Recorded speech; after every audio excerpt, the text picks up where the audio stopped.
Hillary Clinton is the leading candidate for the Democratic Party's 2016 presidential nomination. The liberal media love her for so many reasons, and that's true even here in Canada.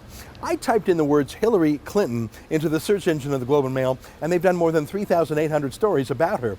By comparison, they've done just 2,200 stories about Canada's longest-serving premier, Brad Wall.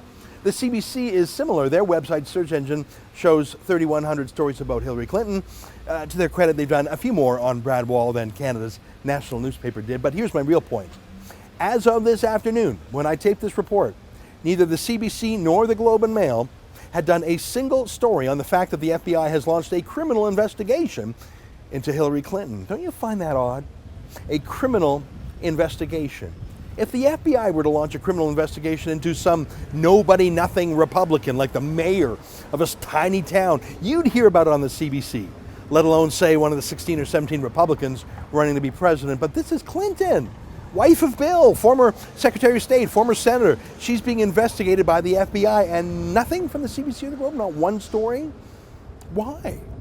Well, the first thing is they'd have to explain what all the fuss is about. And yeah, this is embarrassing. They've ignored that part of the story too. Hillary Clinton, when she became Secretary of State, set up her own email server at home, seriously at her house, just on a computer. And throughout her term as Secretary of State, that's the email she used, not the official US government email service. Her homemade version. Her email address was actually hdr22@clintonemail.com. I wish I were making that up. Now, this was illegal for several reasons. First of all, her government records are required to be archived. That is, they're not her own property. They're property of her employer, the U.S. State Department. They own them. They decide based on laws and policies implemented by other people, not herself, which emails get to be deleted, which are saved, and which are disclosed to the public in the name of transparency and accountability. Instead, she deleted literally tens of thousands of emails without legal permission to do so. The whole thing was to hide what she was really doing with her time, because remember, she wasn't just Secretary of State. She was running her family foundations along with Bill Clinton that raised hundreds of millions of dollars, often from foreign governments. And these donors had business before the US government, including before Clinton herself. So you had foreign companies, foreign governments donating millions of dollars, or say hiring Bill Clinton to give speeches for 500 grand a pop. And then they'd have some business before Hillary Clinton in her capacity as Secretary of State. Yeah, no wonder she deleted those emails. But if you relied on the CBC or the Globe and Mail, you wouldn't know that.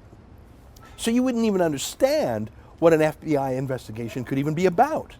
But the second reason why it's illegal is not just that Clinton is hiding what she did from the US government and the US people, is that she very obviously put national security at risk. Because while deleting 30,000 emails on your home computer may be enough to stop Congress, it's certainly not enough to stop professional hackers working for Russia or China or Iran. Clinton regularly discussed highly confidential matters, treaties, diplomacy, national security, espionage, on her email that was run out of her home. Now, China has been able to hack into US government computers with all of their sophisticated anti-hacking software. Do you really doubt that China had read every single email sent and received from Clinton from her homemade account? Now, this is serious business. You might recall that the head of the CIA, General David Petraeus, was drummed out of office and was prosecuted and convicted for, quote, mishandling classified information because he emailed a girlfriend. He was fined $40,000. Clinton mishandled 30,000 emails. What's going to happen to her? Who knows if we'll ever be able to see what's in those emails. Maybe that's just a privilege the Russians and the Chinese and the Iranians will have. I wonder if the CBC or the Globe and Mail will ever tell us, or if that's just another subject that people will have to go elsewhere for if they want the real news, not just the liberal-approved news.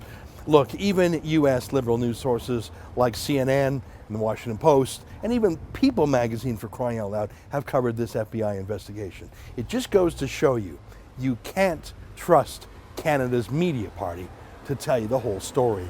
For the Rebel.Media, I'm Ezra Levant.